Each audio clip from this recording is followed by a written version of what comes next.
So our next talk is going to be by Elisabetta Serrone, and Liz is FARA's new Associate Director of Research. So she came on full-time in January, but Liz has been working in the FA space for about 10 years, and just making the transition from the lab bench to FARA to help us advance a bunch of our research initiatives. And so I'm really excited to have Liz here today, and she's going to take you through a little bit deeper dive into the molecular mechanisms of FA and the various treatment approaches that go with what we understand about FA.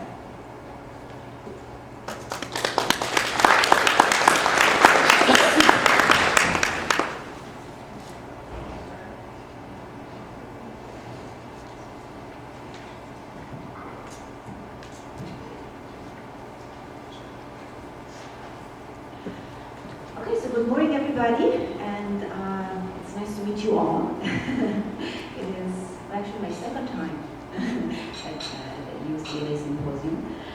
So we've heard from Dr. Perlman all the clinical features of FA. What I would like to talk to you now is more, as Jen mentioned, a little bit deeper into the molecular mechanisms and how this knowledge can inform us on possible therapeutic strategies. So you've heard from Dr. Perlman that FA was first described many years ago in 1863 by Dr. Friedreich, and about 13 years later he articulated the hereditary nature of the disorder. He thought that disorder was genetic, that they had a genetic basis. But it took about another 120 years for the genetic locus to be identified. And it was identified by Dr. Pandolfo and his collaborators. And they found that FA was associated with this location on the DNA that had this particular feature. It had a GAA triplet that was polymorphic. What does that mean? It means that it changed among people. So what is this GAA triplet? You all know that inside your cells, there's this very important molecule inside the nuclei of your cells. There's this very important molecule that is your DNA that determines a lot of who you are. It determines how tall you are, it determines what your eye color is, and this DNA, that is depicted right here, is made by only 4 very simple building blocks.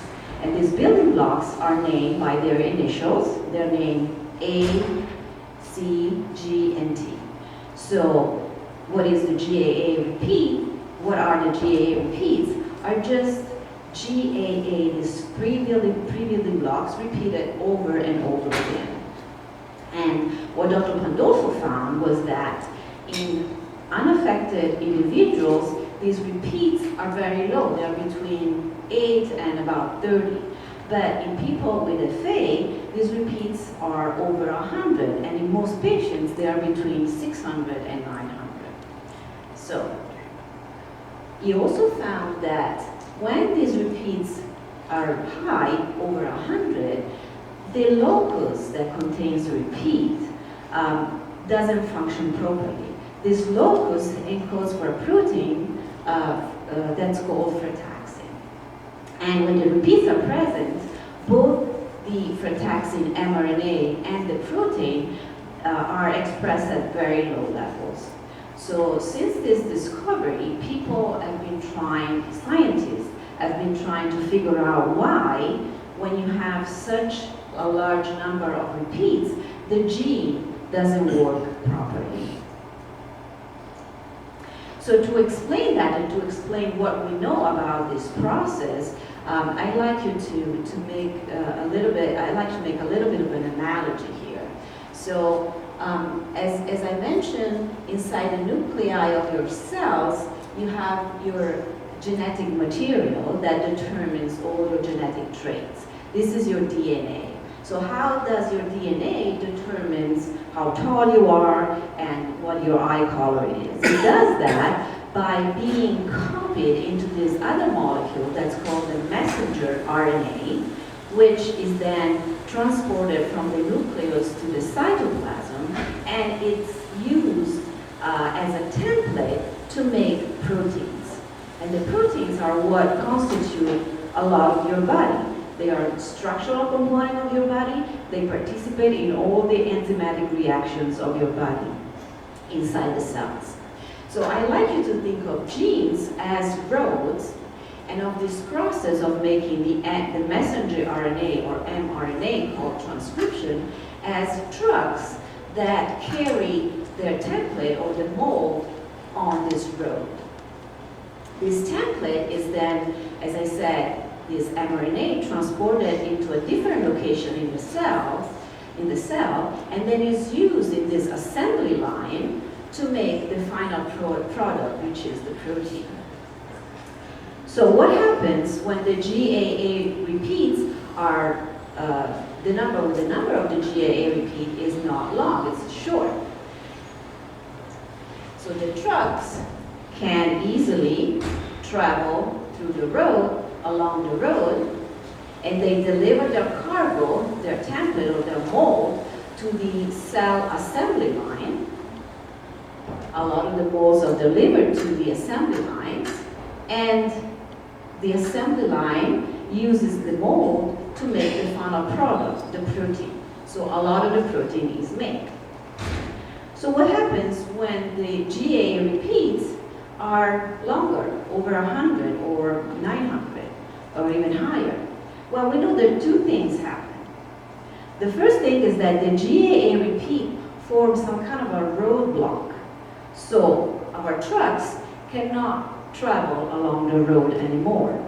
And the second thing that happens is that these signals, the do not enter signs, are posted at the beginning of the road, so no more trucks cannot even enter the road.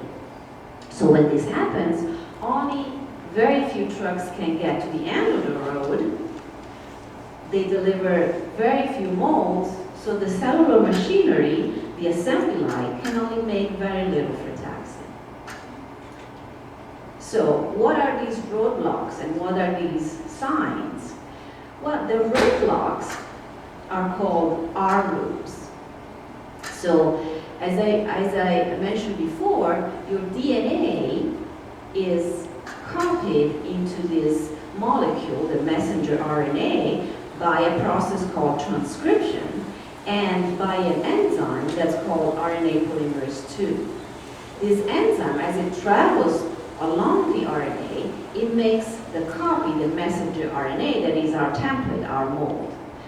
But when it copies the region that contains the GAA repeats, and when these repeats are high, these GAA repeats kind of get tangled with the DNA, so the RNA polymerase, our truck, gets stuck there. And so this constitutes the roadblock that prevents other trucks from traveling along the road. So what are the do not enter signs? The do not enter signs are signs of formation of what we call heterochromatin. So to explain this, you have to think of the DNA as being inside the nucleus, not as a linear molecule, but has wrapped around these other proteins that are called histones. And this is what makes chromatin, your chromosomes, a combination of DNA and this protein called histones. So when the DNA looks like this, looks like a pearl on a string, these little signs are posted on this histone protein, and these little signs mean the gene that is here is open and can be transcribed, and that mold can be made. But when certain enzymes are working on these molecules, they cancel, they remove these signs here that make the gene open, and they substitute these signs with this do not enter sign. So what happens is this structure becomes very compacted. So the genes that are in here are not open anymore, so they're not transcribed anymore. So the genes are silenced. And this is what happens when the repeats get long. All these do not enter signs get deposited on top of this histone protein, and the drug cannot enter the road, and transcription cannot occur. So how do these two mechanisms work together? We'd really like to know, because it's important to know, once we know the exact mechanism, how to target the mechanism, but we don't know for sure, but we can hypothesize that if we go back to our analogy, that when this roadblock appears, when the R loops appear, when you have long repeats, and when the first few trucks cannot travel along the road because of the roadblocks, a signal is transmitted at the beginning of the road, and these do not enter signs are posted so that other truck know that there's a roadblock ahead and the road cannot be traveled. So as I said before, very few trucks can get to the end of the road, few modes are made, and little frataxin is made. So now that we know all this information, how can we use this information to design therapeutic strategies that can restore the functionality of this gene? So one simple approach is, well, if we go back to our analogy, our trucks cannot travel this road because there are all these blocks. So why don't we provide a detour for this truck so that they can travel through a different route and reach the same destination? And this is pretty much what gene therapy is. And I'm not going to talk about much of it. Susan is going to talk this afternoon about it. But gene therapy is delivering to a cell that doesn't have a functioning gene, a functioning frataxin gene, so that this truck can travel through the road, deliver their cargo, and frataxin protein can be made. A similar therapeutic approach is to use stem cells. So there's a lot of hype and a lot of hope in this stem cell therapy field, but the field is also extremely challenging. There's a lot of unknown questions. So this therapeutic strategy is not simply delivering stem cells to a patient and then hoping that these stem cells go to the right places and become the right cells and cure the disease. The challenges in this field are many. So what FARA is focusing on is a very specific application of stem cells, and this is an example.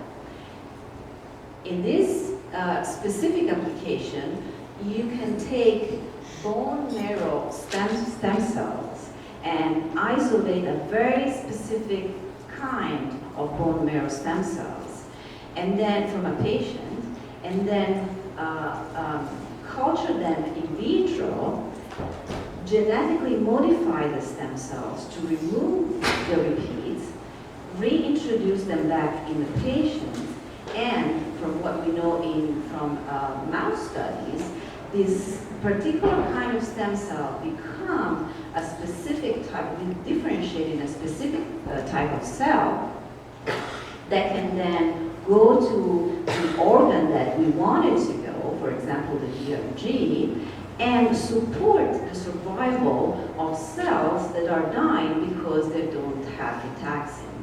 And from mouse studies, we know that one possible mechanism that these stem cells do that is by delivering part of their content to the sick cell.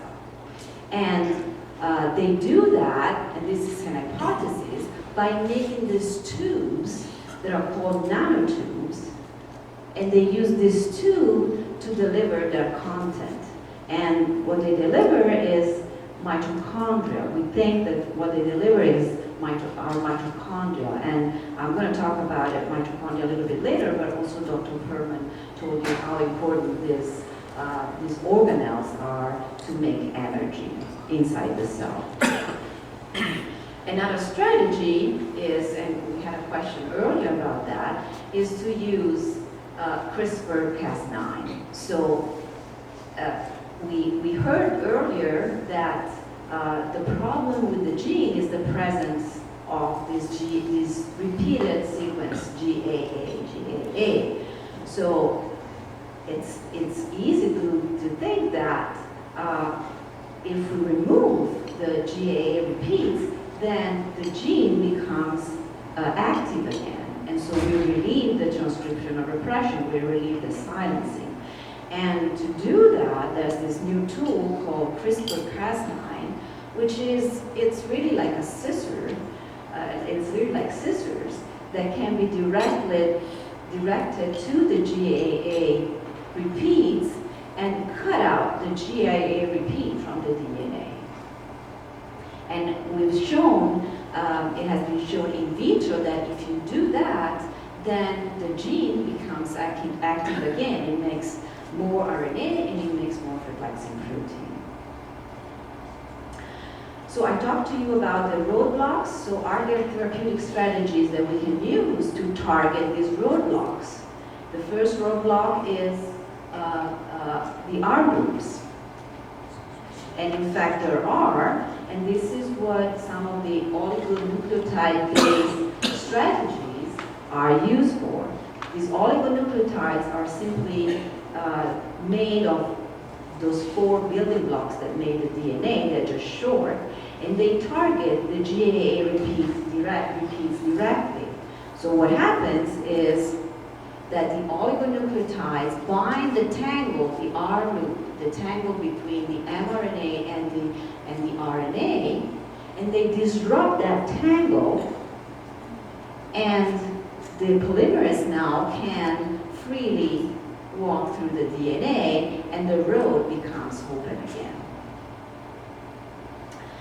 The other block in the road are these do not enter signs that I mentioned earlier. So wouldn't it be nice if we could remove the do not enter signs from the DNA, from the histones that are bound by the DNA, and in fact you can. There are enzymes inside the cells that are responsible for putting the sign on the histones and taking them off. So we can design more small molecules that target this. They're called epigenetic writers and erasers, and reopen the frataxin gene. So reopen the road. Another way to restore the frataxin gene function is to use what are called synthetic transcription factors. And we're going to hear about, so I'm not going to talk about it much because we're going to hear about it in a little bit by Dr. Jeffries. And these molecules are molecules made of 2 parts. One part that binds the GAA repeat,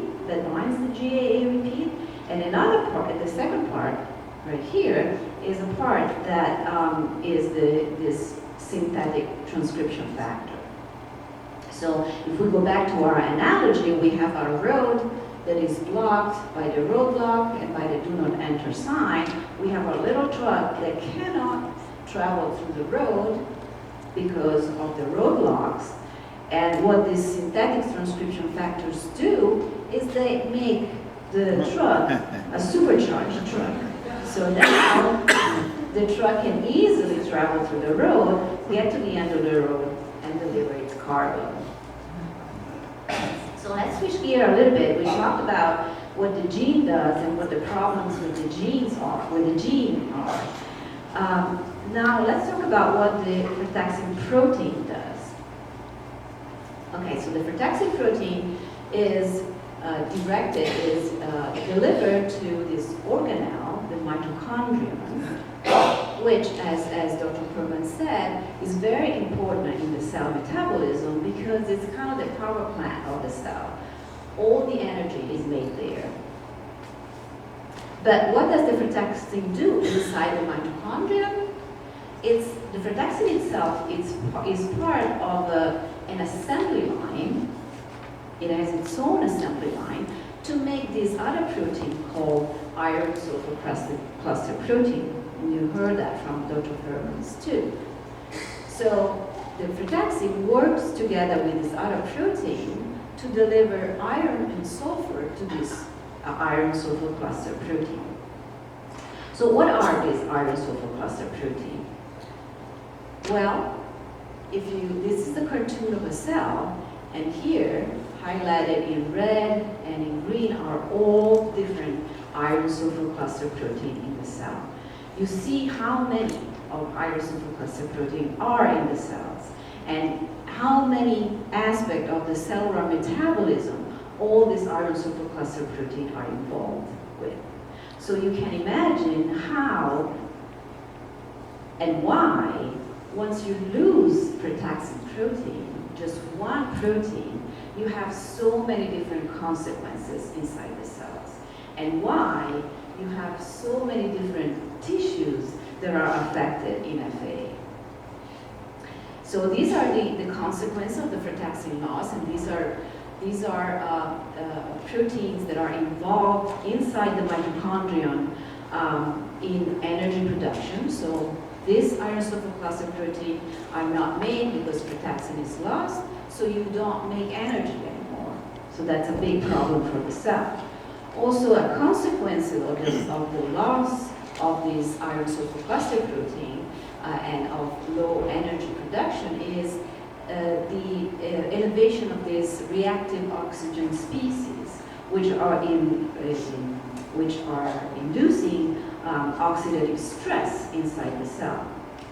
Also, because frataxin levels are low, the level of iron starts to go up, and this induces a process that's called ferroptosis, that is cell death, that is a consequence, a direct consequence of increased iron inside the mitochondria.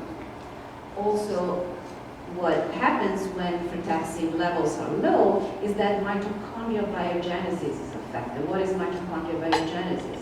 Is making new mitochondria. So when the cell needs more energy, it makes new mitochondria because the mitochondria are the power plant of the cells, and without frataxin, the cell cannot do that anymore. So now that we know a little bit more about what frataxin does, where it is, what its function is, can we use this knowledge to think of other therapeutic interventions? So similar to what we said about the gene and how the gene is not functioning, so through gene therapy we're trying to give the cell a functioning gene, we can do the same for the frataxin protein.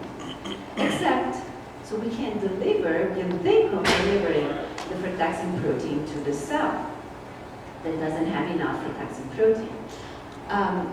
This is not as easy, well, it's not easy, because the proteins are big molecules, so they cannot really by themselves enter the cell. So that's why I have a little cross here. But luckily, frataxin, first of all, is a small protein, plus you can add this little tag to the protein called tag that helps the delivery through the cell, and with that little tag, frataxin protein can actually enter the cell. And this approach is called protein replacement therapy. So another way to approach the loss of frataxin is to think about not increasing the amount of frataxin inside the cell, not through making more of the frataxin, but to somehow reduce the degradation of the frataxin protein. So all the proteins inside the cell, when they are made, they perform their function, and then they are degraded, they are destroyed, and their components are recycled. And that happens with frataxin too. So there are this enzyme called ubiquitin ligases that deliver this little balloon, this little tag to the frataxin protein. And this little tag says, okay, this protein has done its function, now you can destroy it. And then the frataxin goes through this process and all the components, all of the frataxin is degraded and the components are recycled. So what can we do? We can find small molecules that inhibit this enzyme that transfer this tag, so that tag is not transferred anymore, so frataxin is not degraded. So if frataxin is not degraded as efficiently, its level in the cell remain constant, and it helps with the function, with its function. Another way of thinking of therapies that can help with the disease is trying to figure out a way of trying to target this assembly line. So I told you that frataxin is part of this assembly line in the cell that makes iron sulfur cluster proteins. So when frataxin is low, this assembly line doesn't work and you don't make the proteins anymore. But can we think of a way modifying this assembly line somehow so that this assembly line doesn't require frataxin anymore and the iron sulfur cluster protein are made? This therapeutic strategy is called identification of frataxin memetics. So identification of molecules that can bypass the frataxin function in this assembly line. And this is actually a relatively new therapeutic approach, and FARA has been focusing on this type of studies in the last few years, and we have funded a few grants that are just trying to study just this, trying to find a way to make frataxin dispensable for the cell. And then finally, I explained to you how the frataxin loss has many different consequences in the cell. It affects so many aspects of the cell metabolism, and each of these aspects are an avenue of therapeutic intervention. For example, the ferroptosis, the cell death induced by iron accumulation, well, you can find molecules that inhibit that. And these are ferroptosis inhibitors. This is a brand new field. And also some things that you've heard, I'm sure you've heard, because these are some of the oldest approaches, like antioxidants or molecules that target the FIMPAR gamma pathway or NRF2 activators. OMAP is targeting the NRF2 pathway.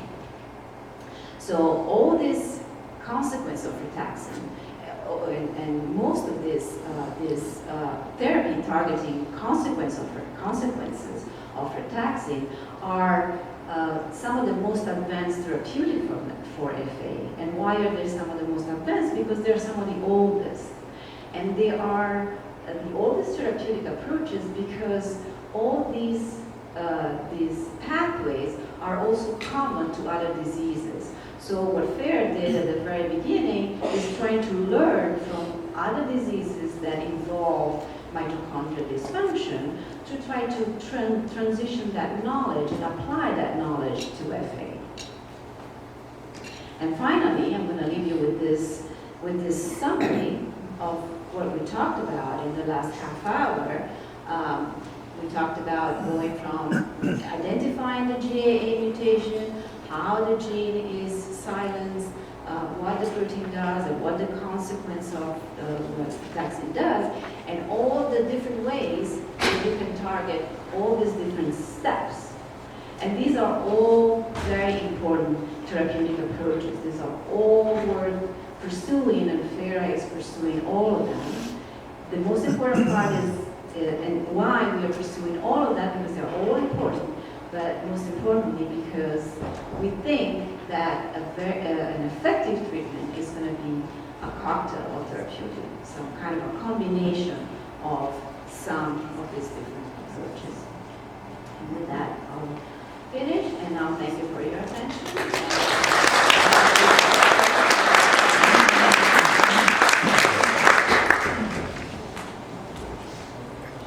Liz, thank you. Do we have questions for Liz? Everyone. Yep. So is the point that the nucleus decides, hey, we need to make frataxin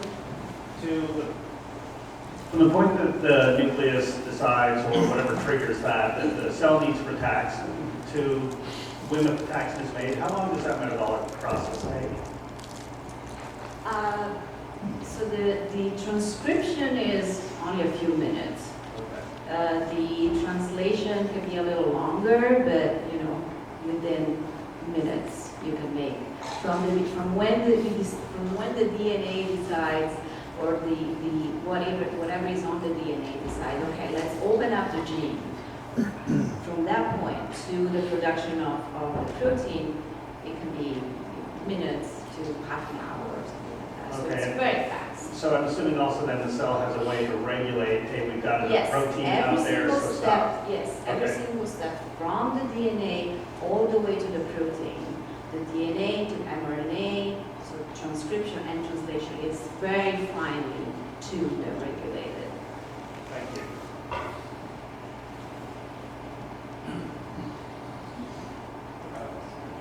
So the oligonucleotide approach that you talked about, Yeah. I know there are oligonucleotide therapies for other diseases. How soon can we expect that to be in a clinical trial for FA? That's I don't know. It's a great question. I don't know. This is still in preclinical development, so it means that these are still being tested in cell cultures and in animals. So the clinical trials are a little bit far from there. Yeah. I don't know if you want to add something. I can't give you a date, but I think some of the challenges still with oligonucleotides are having the cell take up the DNA. So when you deliver it, cells don't normally like to just take stuff up. So part of the challenge has been to see if there are ways to get them delivered more efficiently. And then the other thing is oligonucleotides, some of the ones that have been approved or are in clinical trials are blocking genes from being read. They're blocking translation because those genes normally make abnormal proteins. And it turns out that using oligonucleotides as activators is a little bit harder. And so the potency of the oligonucleotides as activators is a little bit lower. And so we've been trying to test more and more oligonucleotides with slightly different chemistries to increase their potency as activators. And so those are still some of those preclinical challenges that are being worked out. There was an HBO show a year and a half ago where one of the East Coast researchers, really did it on purpose or not, he attached whatever it was he wanted to transfer into wherever he wanted to transfer into his tissue or heart or blood or bones, like I don't remember. But he used the HIV virus as the vehicle across the membranes into the central nervous system. That's what the protein replacement therapy is. That tag is a protein that comes from the HIV virus. That's what it's used for. So that helps the delivery, that helps the frataxin protein go inside the cell. Yeah, that's exactly what it is. I'll just stand up because I talk loud anyway. Yeah, Liz can repeat your question. Oh, yeah. So given that the how, long, and when is always sort of foremost on a lot of our minds, how is technology being used to speed up the research process? The question is, how is technology used to speed up the research process? By technology, you mean discoveries? Or whatever, computer power process, Oh, yeah. Well, for example, there's a lot of hype right now on artificial intelligence, right? And there are applications of artificial intelligence to science. I went to this seminar, and this investigator was talking about cages for mice. You know that we use mice to study the disease, right? That are disease models. And the FA disease models that are in mouse.